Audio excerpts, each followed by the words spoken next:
Hagamos todo lo que importe con esta ocasión de la palabra de Dios y vamos a ponernos sobre sus pies para hacer iniciar este momento. Gracias. Buenas tardes, nueva vez, que Dios les bendiga.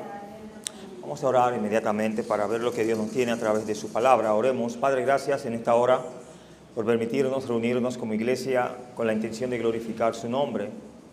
Ayúdenos a bien ilustrar su palabra, bien expresar su palabra. Que tu Espíritu Santo, Señor, sea quien nos guíe, nos controle, y aquellos que han puesto en su corazón estar aquí, que tu gracia y tu misericordia, Señor, les permita llegar en bien. Y a los que ya están, Señor, ilumínenos, guárdenos, y que podamos ser edificados a través de tu santa y poderosa palabra. En el nombre de Jesús. Amén. Bien, pueden sentarse. Hemos tenido una lectura en Deuteronomio, el capítulo 6, y vemos cómo el Señor, a través de Moisés, les explica a un pueblo que han de entrar a un paraíso que ya había sido dado antes a pueblo de Dios, a creación de Dios. ¿A quién Dios ya le había dado un paraíso? ¿A Adán y a Eva? ¿Sí o sí? Bueno, la condición de Adán y Eva era simple y llanamente obedecer ¿a qué? A la palabra de Dios, no escuchar nada más. Bueno, usted conoce la historia, no hay que hacer un gran recuento ni un exégesis de ella. Génesis comienza, claro está, del capítulo 1, Dios hace al hombre ya en el capítulo 2, en el capítulo 3 ya el hombre sale del paraíso, queda la Biblia entera, ¿no? Estos israelitas habían visto la mano poderosa de Dios. Habían sido esclavos, pudiéramos decir, en tierra extranjera. Dios, repito, a través de su hombre de Dios, a través de este gran legislador, les expresa y le dice todo lo que deben de hacer para que le vaya bien. Y no quiere decir algo que lo voy a decir. Deuteronomio es un libro muy hermoso, y estudiando el pasaje, el texto a estudiar, me encontré con un mensaje fuerte y quiero que me ayuden a orar. No soy muy bueno prometiendo mensajes porque hay demasiado mensaje en la palabra de Dios, pero quiero dar ese mensaje, un mensaje un poco fuerte, que habla de dos palabras. La primera es bendición y la segunda es maldición, basado en Deuteronomio capítulo 28. Ayúdenme a orar por eso, para no tardarme tanto en traer ese mensaje. Pero quiero compartir con ustedes en esta tarde los mandamientos, la esencia de la ley de Dios. Desde ya aquí en este capítulo, Dios les dice a ese pueblo que ha de entrar a una tierra que fluye ¿qué? Leche y miel. ¿Qué animal es que produce la leche? ¿Y la miel? Iba a ser una tierra fructífera, una tierra apta para todo lo que ellos emprendiesen. ¿Qué pasase? Dios los iba a bendecir. Pero este pueblo decidió hacer lo que hacían los que vivían ahí, y Dios lo quitó por lo que ellos hacían. ¿Se entendió eso? Dios quita a todos esos paganos porque rinden culto a otros dioses, y decide entrar un pueblo que sí adoraba un solo Dios. Decide sacar a dioses o a pobladores o entes politeístas que adoraban diferentes dioses, y decide entrar ¿qué? Monoteístas, para que adoren ¿quién? Un solo Dios. Uno de los versos de la Biblia entera que más me gusta de este capítulo 6 es el verso 5 o 4, perdón. 4, donde él le dice: oye Israel, Jehová nuestro Dios, Jehová ¿qué? Uno es. Ellos jamás podían olvidar que Dios es ¿qué? Uno. Desde ya hablándoles de la Trinidad, un Dios Padre, un Dios Hijo y un Dios ¿qué? Espíritu Santo. En los versos 1 a 3 vemos la primera enseñanza donde dice, o les dice ese hombre de Dios, ese profeta de Dios, recuerden el mandamiento antes de entrar a Canaán, que no lo olvidasen. Y dice verso 1 hasta el verso 3, estos pues son los mandamientos, estatutos y decretos que Jehová vuestro Dios os mandó que os enseñase, para que los pongáis, ¿por qué? Por obra, lo hicieran, lo llevaran a cabo, lo practicaran, no se olvidaran de eso. Pero muchas veces, mientras más Biblia tenemos, más Biblia olvidamos. ¿Sabía? Al que más sabe de la Biblia, a ese Dios le va a demandar más. ¿Sabía? Así que no se me retrase en la Biblia. Sigue estudiando la Biblia, que Dios le ha de enseñar. Sigue. En la tierra a la cual pasáis vosotros para tomarla, para que temas a Jehová tu Dios, guardando todos sus estatutos y sus mandamientos que yo te mando. ¿A quiénes Dios le mandaba? A los padres, dice ahí, tú, tu hijo y el hijo de tu hijo, todos los días de tu vida, para que tus días sean, ¿qué? Prolongados. ¿Qué beneficio les iba a dar el llevar siempre la palabra de Dios en sus mentes, en sus corazones y en su ser? Prolongación de sus días. Mientras más amaran a Dios, más estarían con Dios. Oye, pues, oh Israel, y cuida de ponerlos por obra para que te vaya bien en la tierra que fluye leche y miel, y os multipliquéis, como te ha dicho Jehová, el Dios de tus padres.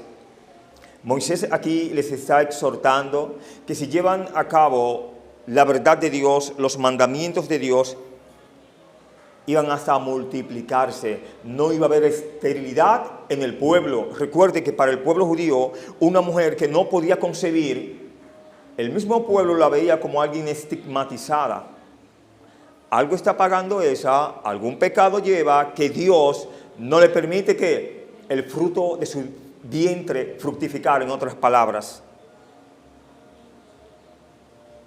El hebreo es enfático aquí. Moisés llamó la atención sobre los mandamientos, y este mandamiento que está aquí no es un mandamiento difícil aún para nosotros, es un mandamiento fácil, es llamado el gran mandamiento. ¿Cuál es el gran mandamiento? El que el Señor lo divisó en dos nada más: amarás al Señor con todas tus fuerzas, con toda tu alma y con toda tu mente. ¿Y a quién más debemos amar? Ahí se avanzaron los mandamientos. ¿Es tan difícil amar al prójimo? Parece que sí. ¿Es tan difícil amar a Dios? Juzgue usted. En los siguientes versículos, Dios reduce la ley a un principio rector, un mandamiento que abarcaba todos los mandamientos. En los versos 2 y los versos 3, vemos aquí que Dios le dice: todos los días de tu vida, para que tus días sean prolongados. El destino de Israel descansaba ¿en qué? En su obediencia a Dios. Si querían permanecer, si querían tener longevidad de vida, ¿qué tenían que hacer? Amar a Dios única y exclusivamente, y guardar ¿qué? El mandamiento de Dios. Si obedecían su mandamiento, su vida sería ¿qué? Larga y llena de bendiciones. Si no obedecían, ¿qué pasaría? No lo quieren decir, ¿no, verdad? Recuerdo el mensaje que les debo: bendición o maldición. El pueblo debía de elegir. De hecho, en el 19:30 de este mismo Deuteronomio nos habla un texto muy bueno para evangelizar, donde dice: a los cielos y a la tierra pongo por testigos hoy contra vosotros, que os he puesto delante la vida y la muerte, la bendición y la maldición. Y Dios le da como la pauta para que coja lo correcto. Y dice, terminando el versículo: escoge pues la vida para que vivas tú y tu descendencia. Qué bueno es Dios. Nos pone los parámetros y nos dice cuáles son los parámetros a seguir para poder ser bendecidos. Hablábamos esta mañana de los hermosos mensajes que tiene Moisés aquí en Deuteronomio. Vaya agarrando al menos un botón. En los versos 4 y 5, vuelvo y les repito, no sé por qué me encanta tanto este verso.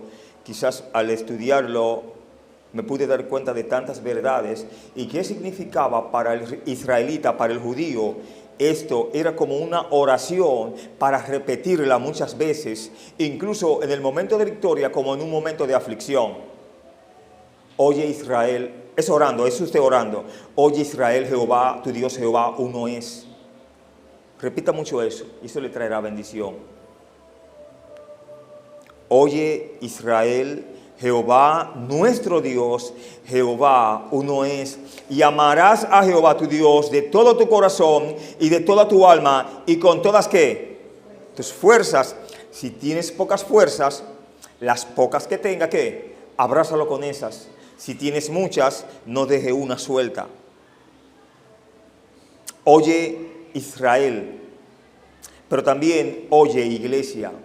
Es el mismo Dios que salvó a Israel, dio su vida por Israel y dio su vida por ti y por mí. En hebreo, estos versículos son conocidos como el Shema. Oye, en hebreo, es como Shema en los manuscritos o la copia de los manuscritos. Shema, oye. Esa es la clásica confesión hebrea de fe que describe quién es Dios y cuál es nuestro deber hacia Él. ¿Cuál es nuestro deber hacia Dios? No lo diga en hebreo, dígalo en latino, ¿no? Shema, oye, escuchar a Dios. Jehová, nuestro Dios, Jehová uno es. Esta es la verdad esencial acerca de Dios. Es una persona y no una vaga fuerza panteísta. Siendo uno, no puede ser representado por imágenes contradictorias, ya que Jehová nuestro Dios, ¿qué es? Uno. Se lo dice Jehová nuestro Dios, Jehová uno es. Él no es Baal ni Astoret, Él es Jehová, Dios, y ellos no lo son. Cuando Moisés fue comisionado para ir a aquel pueblo egipcio, si alguien sabía cómo eran los egipcios, ¿quién sabía más de ellos? Moisés no fue criado en los palacios. No, Moisés dejó riquezas allí en Egipto. Dejó, pudiéramos decir, una herencia grande. Bueno, el Hebreo nos dice, rehusó llamarse hijo de la hija de Faraón, que gozarse de los privilegios temporales. Él sí iba a tener privilegios, riquezas, pero ¿qué? Temporales. Decidió bajarse del castillo, decidió bajar de ser príncipe a ser una persona en el desierto, a bregar con vacas y con ovejas. Y allí los animales no huelen. Hay que trabajar duro. Pero de allí Dios lo comisionó. Donde quiero llegar. Cuando ya Dios lo comisiona, allí capítulo 3 de Éxodo, y le dice todo lo que él tiene que hacer, y echa para atrás, y rebala, patina, dice, no, yo no puedo porque yo no sé hablar, y el que sabe hablar es mi hermano, mándelo a él. Si Dios hubiese querido llamar a Aarón desde el principio lo hubiera llamado. De hecho, Dios iba a llamar a Aarón, pero en el orden, porque más adelante Dios lo llama, Dios permite que él trabaje con él, y permite que le haga un lío también a Aarón a él.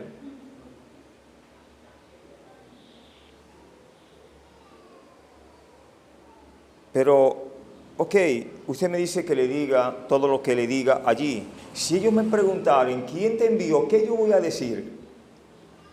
Dios le dio muchos nombres a él. Él no le dio nombre por si acaso.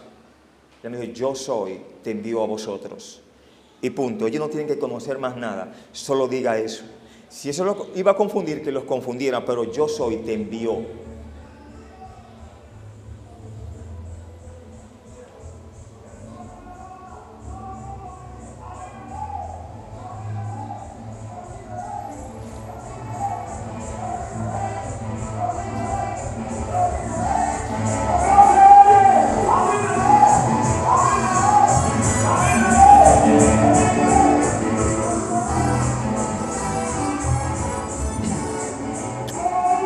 En la mente de muchos judíos, este versículo por sí solo descalificaba la enseñanza del Nuevo Testamento de que Jesús es Dios. Y la enseñanza del Nuevo Testamento de la Trinidad, que hay un Dios que existe en tres personas. En algunos momentos y lugares, cuando en las sinagogas judías decían el Shema juntos, y cuando se decía la palabra uno, Echad, repetían en voz alta y fuerte esa palabra durante varios minutos, como si fuera una reprimenda a los cristianos que creían en la Trinidad. Es como si les daba un choque.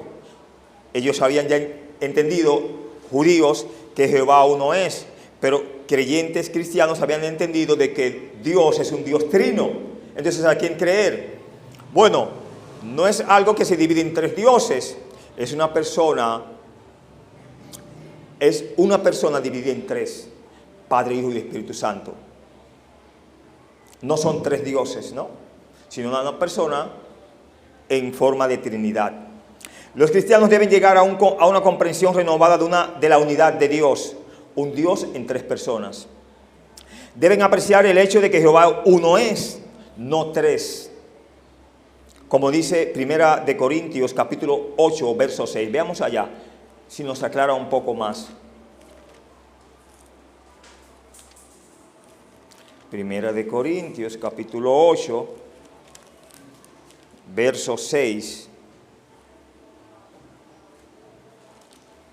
Dice: para nosotros, sin embargo, solo hay un Dios, el Padre, del cual proceden todas las cosas, y nosotros somos para Él, y un Señor, Jesucristo, por medio del cual son todas las cosas, y nosotros por medio de Él.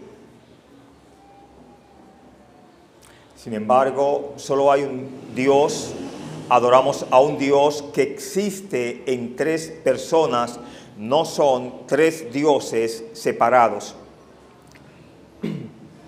Sin embargo, la afirmación de que Jehová uno es, ciertamente no contradice la verdad de la Trinidad. De hecho, establece esa verdad. La palabra hebrea para uno es Echad. La palabra hebrea para señalar uno es Echad, que habla más literalmente de una unidad compuesta, en lugar de usar la palabra hebrea Yachet, que habla de una unidad, de una unidad o singularidad absoluta. Ejemplo, Génesis 22:2. Veamos qué dice allí y cuántas personas veremos. Igual Salmo 25:6. Génesis 22:2. Ustedes van a ir diciendo cuántas personas aparecen. Dice: y dijo, toma ahora tu hijo, tu único Isaac, a quien amas, y vete a tierra de Moriah y ofrécelo allí en holocausto sobre uno de los montes que yo te diré. ¿Cuántas personas le está diciendo Dios a Abraham que sacrifique? Tu único. ¿Y él tenía otro hijo, Abraham? ¿No tenía otro hijo? Ok, no hay problema. Vamos entendiéndolo. Salmo 25:16. Ahí estamos utilizando la palabra Echad. Salmo 25:6.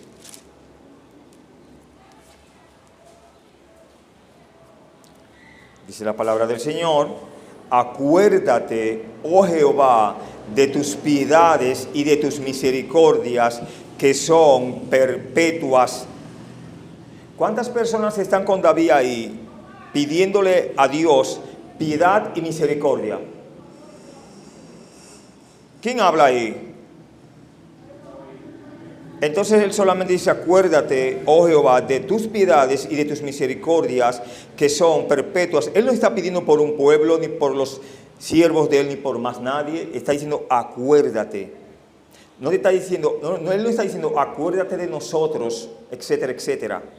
Esa es la idea que quiero llevar, para que vean cuándo en un momento aplica el término hebreo para un lado y cuándo aplica para el otro.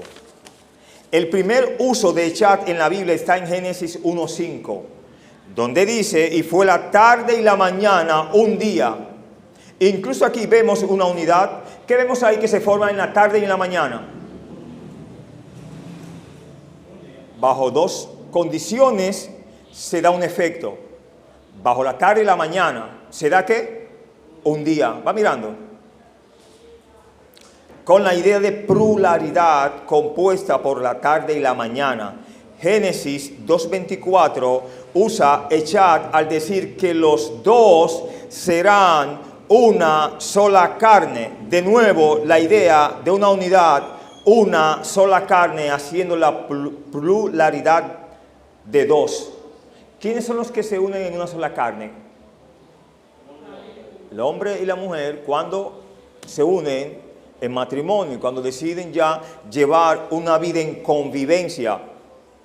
Pero son dos, y dice ahí el texto allí en Génesis 2:24, que solo son uno. ¿Y a quién le creo entonces? En Éxodo 26:6 y 11, los 50 broches de oro se usan para sujetar las cortinas juntas. Así que la tienda sería una. Es una sola tienda, pero mire cuántos broches aparecen allí para conformar aquella gala de cortinas, ¿no? Repito, los 50 broches de oro se usan para sujetar las cortinas juntas. Así que la tienda sería una. Es una sola tienda adornada con muchas, ¿qué? Cortinas. Usted no puede decir, ¿cuántas tiendas hay aquí? Wow, mira, con más de 50 cortinas. No, está mal. Usted tiene una sola tienda con varios atuendos, ¿no? Varias cortinas. No hay otra forma de cómo hablar de eso. De ninguna manera Echad tiene la idea exclusiva de una singularidad absoluta. La idea de un Dios en tres personas encaja muy bien con el término Echad. Tomando unas clases que hemos pedido que oren por eso, unas clases muy buenas, son un poco exigentes. Para poder dar mucho hay que esforzarse mucho. Sigan orando por eso. El profesor nos decía, eso es tan fácil como simular o presentar una fruta, el aguacate. Cuando usted va a comprar un aguacate, ¿cómo usted dice?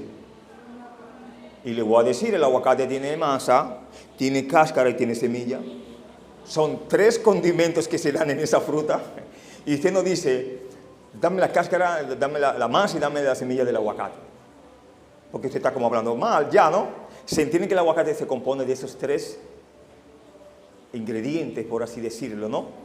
Y múltiples frutas, yo pensando más, yo veo acá, pero el coco también tiene esa variedad, y la guayaba, y cuántas frutas no conocemos que tienen como esas características que se componen de varios ingredientes y forman ¿qué? Una sola fruta. Jehová nuestro Dios. Además, incluso el nombre de Dios en esta línea sugiere pluralidad de Dios. La palabra hebrea es Elohim y gramaticalmente es una palabra plural usada como si fuera singular. Los verbos y pronombres usados con ella están generalmente en plural. Un estudioso, comentando sobre la palabra Elohim, dice, venid y ved el misterio de la palabra Elohim. Hay 3 grados y cada grado por sí solo, y sin embargo todos son uno. Y están unidos en uno y no están separados unos de otros. Otro agrega, debe tener un extraño prejuicio quien no puede ver que la doctrina de una Trinidad y de una Trinidad en unidad se expresa en las palabras anteriores. No hay forma de no entender que Dios es un Dios trino. Si fuera así, cuando el Señor estuvo en su ministerio, Él no pudo haber andado en una sola persona. Iba a andar Dios el Hijo, iba a andar Dios el Padre, y iba a andar por otro lado ¿quién? Si fueran 3 personas, o 3 dioses más bien. Toma la idea. Muchos, pudiéramos decir, los agnósticos, ellos creían que no, que el Señor no fue, que fue como en el espíritu que Él estaba en la cruz, que no fue en la carne, porque ellos despejaban eso. Y la pregunta, yo siempre a esos agnósticos, a esos grandes estudiosos, pensando en la palabra de Dios, simplemente le digo, ve acá, y cuando le dieron con el lanza y Él botó ¿qué? Sangre y agua, ¿un espíritu puede botar eso? Cuando Él estuvo en la misma cruz y le dio sed, ¿un espíritu puede tomar agua? ¿Un espíritu puede darle sed? Creo que no. Y usted también lo sabe. Pero sigamos aquí. Otro estudioso, citando a Lutero sobre la palabra o el término Elohim, dice, pero tenemos un claro testimonio de que Moisés pretendía indicar la Trinidad o las tres personas en una sola naturaleza divina. Mandamiento en el verso 5, amarás a Jehová tu Dios de todo tu corazón y de toda tu alma, ¿y con qué? Todas tus fuerzas. Saber quién es Dios nos permite actuar hacia Él correctamente. Le damos lo que le corresponde. Mientras más conocemos a nuestro Dios, más vamos a poder hablar de Él, más vamos a poder sujetarnos a Él. Si Él dice que Él es un Dios santo, usted entonces decidirá o se esforzará ¿en qué? En ser santo, en andar en santidad, por lo que Él exige, por lo que Él da, por lo que Él es. Dios quiere un amor completo de nosotros. Este amor es apropiado, ¿por qué?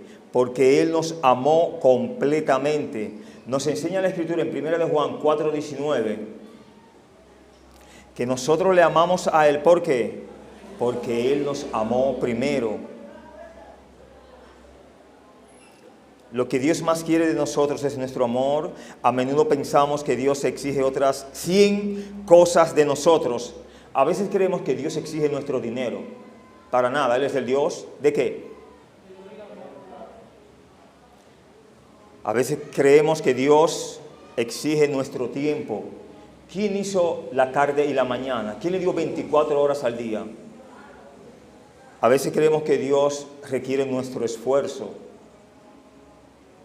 nuestra voluntad, nuestra sumisión, etc.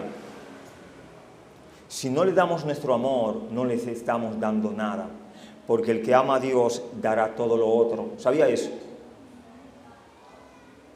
Pero lo que Dios realmente quiere es nuestro amor hacia Él. Cuando realmente amamos al Señor con todo nuestro corazón, alma y mente, entonces todo lo demás se le da gratuitamente al Señor.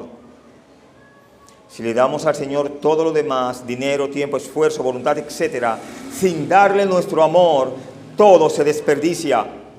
1 Corintios 3 en el que habla del amor. Si vengo a hacer ¿qué? Si hablas lenguas angelicales y no tengo amor, ¿qué pasa? Nada soy. Dice que si derramase, si me mutilase y diese mi cuerpo y no tengo amor, usted no ha hecho nada, lo hizo de balde, se desbarató de balde.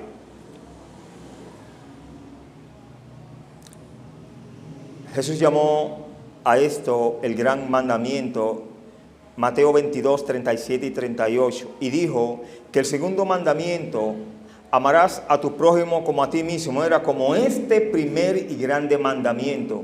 Cuando amamos al Señor, nuestro Dios, con todo nuestro corazón, alma y mente, nos resultará fácil que amar a nuestro prójimo como a nosotros mismos. Los versos 6 hasta el verso 9, permítanme llegar a esta tercera enseñanza. Vemos aquí el recordatorio continuo de la ley. Recuerde que Deuteronomio es visto también como la segunda ley, una recapitulación de todo lo que Dios ya a través de Moisés, allí en Éxodo, había hablado con ese pueblo de Israel. Dice 6 a 9 de Deuteronomio 6. Y estas palabras que yo te mando hoy estarán sobre tu corazón y las repetirás a tus hijos. Hablarás de ellas estando en tu casa y andando por el camino y al acostarte y cuando te levantes, y las atarás como una señal en tu mano y estarán como frontales entre tus ojos y las escribirás en los postes de tu casa y en tus puertas. Casi nada debía de hacer con esas palabras, ¿no? Al acostarte, orar. Recordar que Jehová tu Dios uno es y a Él solo serviría. Al levantarte, recordar que Jehová tu Dios uno es. Ponértela en la frente, ponértela en las manos, escribir los versículos en las paredes. Delante de tu casa, también los versículos, para que te vaya bien nada más. Tú decidías si querías poner en blanco o dejarlo en blanco todo. estas palabras que yo te mando hoy estarán sobre tu corazón. Este gran mandamiento debe estar primero en nuestro corazón. No tiene sentido si lo tenemos en los postes, en las paredes, si al levantarnos nos recordamos. Debe de estar en nuestro corazón siempre el amar al Dios a quien servimos. Después debe ser comunicado a nuestros hijos, según el verso 7. Debe ser el tema de nuestra conversación. Y siempre debe estar frente a nosotros, tan cerca como nuestra mano o nuestra frente, tan cerca como nuestros postes y puertas. También debía atarla en su mano como señal. Las atarás como una señal en tu mano. En la época de Jesús, muchos hacían esto, pero lo hacían de una manera para ser vistos. Se le enganchaba en las filacterias, ¿no? En los bordes de sus trajes, o en el borde de su camisón, qué sé yo, su túnica. En la época de Jesús, el pueblo judío basaba la práctica de usar filacterias. En este pasaje, las filacterias son pequeñas cajas que contienen pergaminos con escrituras sujetas en la frente o en la mano con correas de cuero. Jesús condenó el abuso del uso de filacterias entre los fariseos. Estos hacían sus cajas de filacterias grandes y ostentosas como muestra de mayor espiritualidad. El pasaje nos dice que es una cajita pequeña. Los fariseos usaban cajas como si fueran de compra para andar con eso y dejarle ver a los demás que ellos sí eran espirituales, que esa caja sí estaba llena de la Biblia, pero su corazón estaba vacío. Véase Mateo 23:5, a ver si corrobora esto.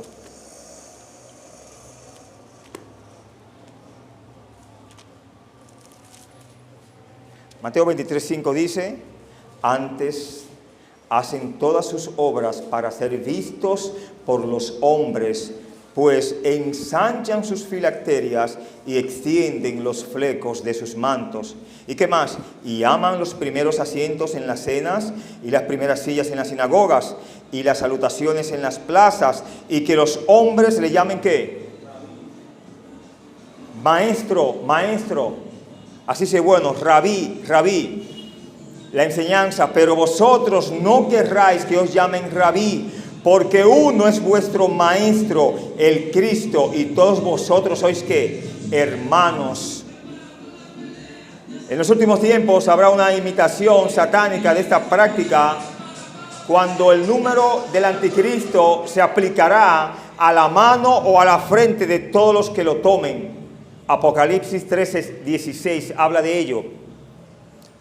En el verso 9 de Deuteronomio nos sigue diciendo: las escribirás en los postes de tu casa y en tus puertas. Este mandato conduce a la práctica judía de la mensusa. Mensusa, ¿qué es esto? Es un recipiente pequeño que contiene un pasaje de las Escrituras que está clavado en el marco de una puerta. Si grabamos las palabras del Señor en nuestros corazones, creemos y creo que siempre habrá palabra para hablarle a aquellos que no conocen del Señor. Si no tenemos la Biblia en este momento, todos esos pasajes que memorizamos aquí nos servirían para hablar de la palabra de Dios. Y si no tienes ni un versículo en tu mente memorizado, valga la redundancia, cuenta cuán grandes cosas ha hecho el Señor por ti. Que Dios les bendiga. Muchas gracias.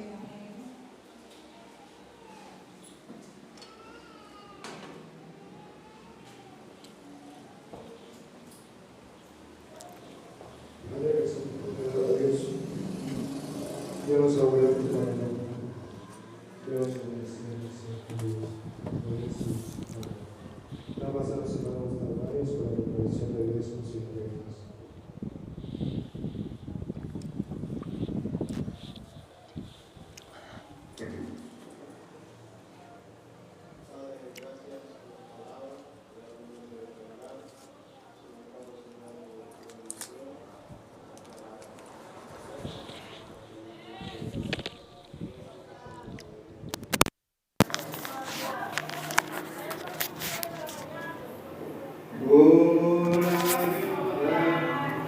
yo